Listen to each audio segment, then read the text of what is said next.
অনেকে বলে যে খেলাফা আসলে সম্ভব না, আবার দেখা যাচ্ছে যে মডার্ন স্টেটের মধ্যে খেলাফার আলোকে আধুনিক গণতান্ত্রিক রাষ্ট্র প্রতিষ্ঠার কথা, এই ধরনের কথাবার্তা আমরা শুনতে পাচ্ছি।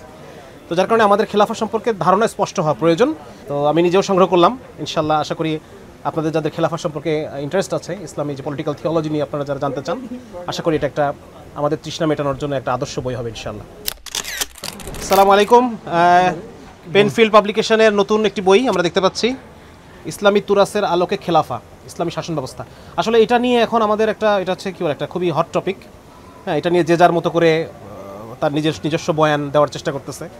আর এখন দিকে দিকে আল্লাহ রাব্বুল আলামিন মুসলমানদেরকে যেহেতু শাসন ক্ষমতা দান করতেছেন, যার কারণে এই বিষয়টা নিয়ে অনেকেরই আগ্রহ আছে, অনেকেই এটাকে মিস ইন্টারপ্রিটেশন করে।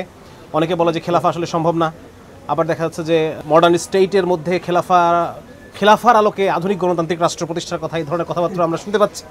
তো যার কারণে আমাদের খেলাফা সম্পর্কে ধারণা স্পষ্ট হওয়া প্রয়োজন। তো আমার মনে হয় যে ইমরান রায়হান ভাই, মৌলানা ইমরান রায়হান, উনি ইতিহাসবিদ হিসেবে একজন নির্ভরযোগ্য ইতিহাসবিদ আমি মনে করি।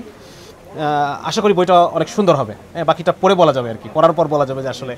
হ্যাঁ, তো আমি নিজেও সংগ্রহ করলাম, ইনশাল্লাহ আশা করি আপনাদের যাদের খেলাফা সম্পর্কে ইন্টারেস্ট আছে, ইসলামী যে পলিটিক্যাল থিওলজি নিয়ে আপনারা যারা জানতে চান, আশা করি এটা একটা আমাদের তৃষ্ণা মেটানোর জন্য একটা আদর্শ বই হবে ইনশাল্লাহ। আসসালামু আলাইকুম রহমতুল্লাহ।